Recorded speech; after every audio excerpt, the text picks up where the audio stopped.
வணக்கம். நான் உங்கள் தமிழ்வேந்தன் வழக்கறிஞர். நான் பூர்வீகம் வந்து இங்கே கொண்டு வந்தால் நான் சென்னையில் செட்டில் ஆகியிருக்கேன். இந்த இடம் வந்து 9 ஏக்கர். இந்த இடம் சாந்தி, பத்மாவதி, கோமதி அப்படிங்கிறவங்க இதை பர்ச்சேஸ் பண்ணியிருக்காங்க கிட்டத்தட்ட ஒரு 10 வருஷத்துக்கு முன்னாடி. அதுக்கப்புறம் அந்த லேண்டை வந்து நாங்கள் பர்ச்சேஸ் பண்ணுறோம். 10 வருஷமாகவே இந்த இடத்துல வந்து ஒரு பிரச்சனை போயிட்டு இருந்திருக்கு. என்னென்னா, இங்கே இது வந்து திட்டச்சேரி, நாகப்பட்டினம் மாவட்டம் திட்டச்சேரி மரைக்காஞ்சாவடி அப்படின்ற இடத்துல இந்த 9 ஏக்கர் இடம் இருக்குது. இது ஃபுல்லாக இப்போ நான் தான் உழவடிச்சு வச்சுருக்கேன். இங்கே வந்து ஒரு எழுதப்படாத ஒரு சட்டம் என்ன சொல்கிறாங்கன்னா, இந்த ஊரில் இது விவசாயம் பார்த்தவங்களோ இல்லை வயலில் இறங்கி ஒன்றுக்கு இருக்க இறங்கினவங்களுக்கோ ஒரு ஷேர் எழுதி கொடுக்கணும். இதுதான் இங்கே உள்ள பஞ்சாயத்து. எப்படின்னா 9 ஏக்கருக்கு 3 ஏக்கர் எழுதி கொடுக்கணும். இப்படி ஒரு ரூல் இவங்க சொல்கிறாங்க. இது எப்படி எழுதி கொடுக்க முடியும்? பட்டா இருக்குது, ஈசி இருக்குது, சிட்டா, அடங்கல், டாக்குமெண்ட் ரிஜிஸ்டர்ட் ஆகிருக்கு, எல்லாமே என் பேரில் வச்சுருக்கிறேன். அப்போ நம்ம எதுக்கு எழுதி கொடுக்கணும் அப்படின்றது தான் நம்மளோட கேள்வி. இதை பாருங்கள், இந்த 3 ஓனர்ஸ் இவங்கள்ட்டேருந்து நம்ம வாங்குகிறோம். கோமதி மனோகரன், பத்மாவதி, சாந்திக்கிட்டேருந்து நமக்கு எழுதி வாங்குறாங்க டாக்குமெண்ட். அவங்களும் சேல் டீடு தான் வாங்கியிருக்காங்க. பட் அவங்களையும் இந்த நிலத்தில் இறங்க விடாமல் விரட்டி அடிச்சிருக்காங்க. அவங்க ஏழலை இப்படியா போயிட்டு இருந்திருக்கு. அப்புறம் பார்த்திங்கன்னா, நாங்கள் வந்து இந்த மாதிரி டிராக்டர் உழவடிச்சிட்டு இந்த ஒரு போர்டு வைக்கிறோம், 2 போர்டு வைக்கிறோம். பெரிய போர்டு, 2 போர்டு, பெரிய போர்டு வைக்கிறோம். என்னென்னு பார்த்தீங்கன்னா, இந்த இடம் எங்களுக்கு சொந்தமான இடம், இதில் யாரும் அத்துமீறாதீங்க, பிரயோகிக்காதீங்கன்னு சொல்லி. ஏன்னா ஹைவேஸ் பக்கத்தில் வந்துட்டு ஊருக்காரவங்களுக்கு ஆசை தாங்கலை. இதுதான் ஹைவேஸ். இந்த ஒரு 10 மீட்டரில் இருக்கு பாருங்க. டோட்டலாக இவங்க வந்து இந்த இடத்த வந்து எங்களுக்கு கொடுக்கணும் அப்படி சொல்லி பிரச்சனை. பட் யாருமே நேரில் வரல. நாங்கள் 15 நாளாக இங்கே இருக்கோம். நேரில் வந்தால் என்னென்னாது கேட்கலாம்ல, என்ன ஏது, எதுக்கு, யார் நீங்கள் முதல்ல அப்படின்றது கூட இதில் வர்றது கிடையாது. ஆனால் பிரச்சனைன்னு போர்டை பூரா அடித்து உடச்சி இரும்பு ஆங்கிள்லாம் திருடிட்டு போயிட்டாங்க. கிட்டத்தட்ட அந்த ஆங்கிள் மட்டும் 12,000 ரூபாய்க்கு வச்சு கொடுத்தாரு இந்த பையன், அவனோட ஆங்கிள். அதையும் திருடிட்டு போயிட்டாங்க. அப்புறம் நாங்கள் போயிட்டு திட்டச்சேரி காவல் நிலையத்தில் மனு கொடுத்தோம். அங்கே வந்து இன்ஸ்பெக்டர் மகாலட்சுமி அவங்க உண்மையில் அவங்களுக்கு நன்றி சொல்ல வேண்டியது தான். ஏன்னா காவல்துறை வந்து சிவில் நேச்சர் தலையிடாது அப்படிலாம் சொல்லி உலட்டுவாங்க. பட் அவங்க என்ன சொன்னாங்க, இது சிவில் நேச்சர் கிடையாது, போர்டை சொத்து அழிப்பு, போர்டை உடச்சி எடுத்திருக்காங்கன்னு சொல்லி சிஎஸ்ஆர் போட்டு கொடுத்தாங்க. சிஎஸ்ஆர் நம்பர் 0400/2026 தமிழ்வேந்தன் நான் போட்டிருக்காங்களா, திட்டச்சேரி காவல் நிலையம். அதுக்கப்புறமும் மேட்ரு செட்டில் ஆகலை. இந்த பிரச்சனை போயிட்டே தான் இருந்துச்சு. அப்புறம் ஆப்போனண்ட்டை கூப்பிட்டு அவங்க பேசுகிறாங்க. இந்த மாதிரி நீங்கள் போர்டை உடச்சிருக்கீங்க, முதல்ல போர்டை வச்சுட்டு வாங்க, பஞ்சாயத்து பேசிக்கலான்றாங்க. எங்கள் சூழ்நிலையை புரிஞ்சுக்கிட்டாங்க. அப்புறம் எங்களுக்கு விற்றவங்களுக்கு ஃபோன் பண்ணி பேசினாங்க. நீங்கள் நேக்கா அடுத்தவங்க தள்ள ஜாயின் பண்ணிட்டு போயிருக்கீங்க. இந்த வடிவேலு ஒரு படத்தில் கை வச்சிருப்பார்ல, அடுத்தவங்க தள்ளது கை வச்சுன்னா அவன் கடிக்க பாய்வான்ல, அந்த மாதிரி நீங்கள் அவங்க தள்ள கை வச்சுட்டு போயிருக்கீங்க அப்படின்னு. அவங்க இல்லைன்னாங்க. சரி ரைட்டு விடுங்கன்ட்டு அப்புறம் ஆப்போசிட்டுக்கிட்ட பேசுகிறாங்க. ஆப்போசிட் பழனியப்பன், அவருடைய மகன், 2 பேர் அக்யூஸ் இந்த வழக்கில். இப்போ பழனியப்பனுக்கு இதே தான் வேலை. இந்த பக்கத்தில் ஒரு லேண்டு தெரியுதா சார், அந்த லேண்டு விற்றவங்கள்ட்டையும் சிராஜுதீன் ஒருத்தர் விற்றுருக்காரு, அவர்கிட்டையும் 1 ஏக்கர் 3 ஏக்கர் இடம் எழுதி வாங்கியிருக்காங்க மிரட்டி. இது ஒரு ப்ரொஃபஷன். திட்டச்சேரி என்ன நினச்சிக்கிட்டு இருக்கோம், நாப்பண்ணத்து பக்கத்திலே இருக்குது, வாஞ்சூருக்கு பக்கத்தில் இருக்குது, காரைக்கால் பக்கத்தில் இருக்குன்னு. இல்லை, இடத்த எழுதி வாங்குறதுல இருக்குது. அப்புறம் எஃப்ஐஆர் போட்டு கொடுத்துட்டாங்க. Crime number 76/2026.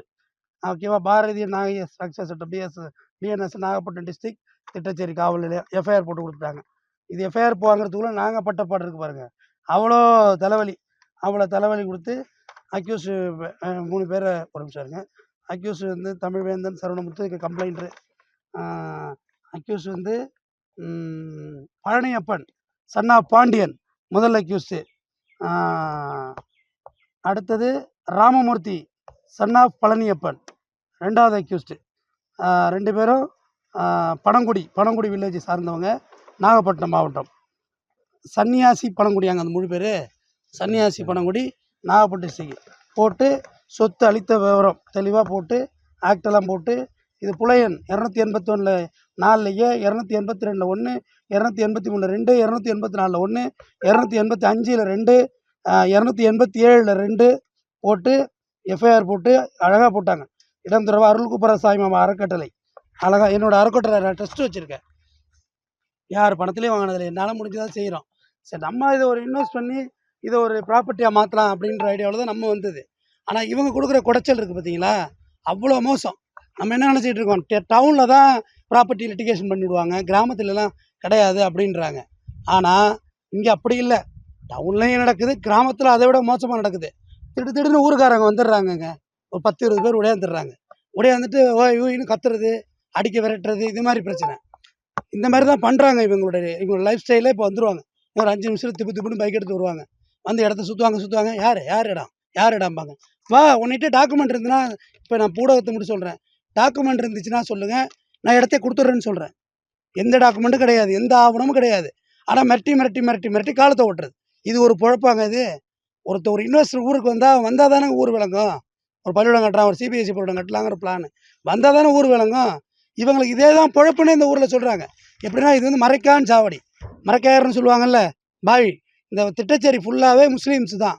இந்த முஸ்லீம்ஸ் எல்லாம் வெளிநாட்டில் இருக்காங்க, இடத்த வாங்கி வச்சுட்டு. இங்கே பண்ணையம் பார்க்குறேன், விவசாயம் பார்க்குறேன்னு வயலில் ஒன்றுக்கு இறங்கினவன்லாம் ஷேர் கேட்குறது. அவங்களும் இவங்கள்ட்ட மல்லு கட்ட முடியாமல் எழுதி கொடுக்குறாங்க.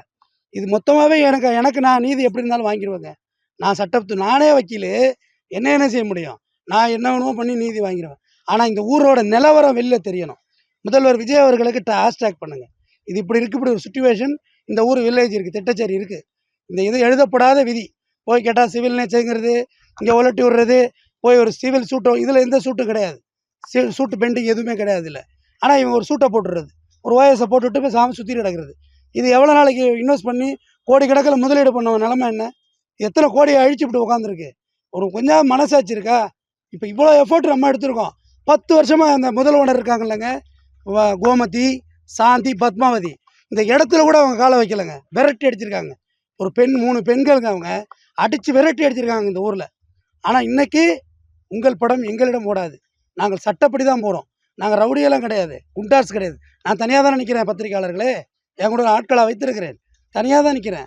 எனக்கு நீதித்துறை மேலே நம்பிக்கை வைத்து, காவல்துறை படிக்கட்டுகள் நம்பிக்கை வைத்து, திட்டச்சேரி காவல் நிலையத்து மேல் நம்பிக்கை வைத்து, நாகப்பட்டினம் சூப்பரண்ட் மேல் நம்பிக்கை வைத்து நான் நிற்கிறேன். ஒரு நாள் குண்டர்கள் நடவடிக்கை எனக்கு தேவையில்லை.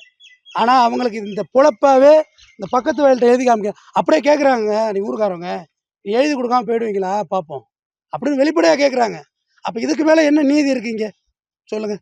எதுக்கு எழுதி கொடுக்கணும்? முதல்ல ஒரு நியாயம் சொல்லுங்கள். எதுக்காண்டி எழுதி கொடுக்கணும்? நான் ரொக்காக்கரையை போட்டு வாங்கியிருக்கேன், உங்களுக்கு எதுக்கு எழுதி கொடுக்கணும் சொல்லுங்கள்? நியாயத்தை பேசணும்ல. ஆனால் இதுதான் இங்கே இயல்புங்கிறாங்க. இடம் வாங்கினா எழுதி கொடுக்கணும். ஊரில் யாரை வேணுமோ சின்ன பிள்ளைய கூட கூப்பிட்டு கேளுங்க, இடம் வாங்கினா எழுதி கொடுக்கணுங்கிற விதியை சொல்கிறாங்க. அதனால் நாங்கள் எஃப்ஐஆர் போட்டிருக்காங்க. அக்யூஸை போலீஸ் தேடிக்கிட்டு இருக்கு. இப்போ காவல்துறை அனுமதியோடு நாங்கள் போட்டு வச்சுருக்குறோம். அதிலே போட்டுருவோம் கிரைம் நம்பர்லாம். மேலே இதை டேமேஜ் பண்ணாலும் சட்ட ரீதியாக நான் போராட தயாராக இருக்கேன். நன்றி. நம்ம என்ன நினச்சிட்டு இருக்கோம், டவுனில் தான் ப்ராப்பர்ட்டி லிட்டிகேஷன் பண்ணிவிடுவாங்க, கிராமத்துலலாம் கிடையாது அப்படின்றாங்க. ஆனால் இங்கே அப்படி இல்லை. டவுன்லேயும் நடக்குது, கிராமத்தில் அதை விட மோசமாக நடக்குது. திடீர்னு ஊருக்காரங்க வந்துடுறாங்கங்க. ஒரு 10-20 பேர் உடையாந்துடுறாங்க. உடையாந்துட்டு ஓய்னு கத்துறது, அடிக்க விரட்டுறது, இது மாதிரி பிரச்சனை. இந்த மாதிரி தான் பண்ணுறாங்க. இவங்களோட லைஃப் ஸ்டைலே இப்போ வந்துடுவாங்க.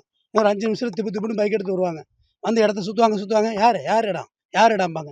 வா உன்னிட்ட டாக்குமெண்ட் இருந்துன்னா, இப்போ நான் பூடகத்தை மட்டும் சொல்கிறேன், டாக்குமெண்ட் இருந்துச்சுன்னா சொல்லுங்கள், நான் இடத்த கொடுத்துட்றேன்னு சொல்கிறேன். எந்த டாக்குமெண்ட்டும் கிடையாது, எந்த ஆவணமும் கிடையாது. ஆனால் மிரட்டி காலத்தை ஓட்டுறது. இது ஒரு பொழப்பாங்க இது?